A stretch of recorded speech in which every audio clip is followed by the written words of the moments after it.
তো hey guys, তো আমার এই পুচকিটা যাবে আজ বাড়ি, তাই ওকে নিয়ে চলে এলাম বাস স্ট্যান্ড, বাস ধরানোর জন্য। তো এসেই তো কী খাবো আসলে না, ও খুব পেটুক, কিছুক্ষণ না খেয়ে থাকতে পারে না। আর আজকে তো আমি টাকা আনিনি, তো ওকে বললাম আমি তো টাকা আনিনি, কী খাওয়াবো? তো বলে তোমায় কিছু খাওয়াতে হবে না, তুমি কি খাবে বলো, আমি তোমায় খাওয়াবো, আমার কাছে টাকা আছে। বেশ, যা তুই যা ইচ্ছা তুই সেটাই নিয়ে আয়।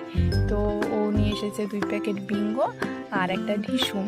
আর এদিকে দেখছি এই ছাগলটা, ওরে বাস, আমরা যখনই এই বুনি এই বিঙ্গোটা নিয়ে এসেছে তখন থেকে আমাদের আর পেছন ছাড়ে না।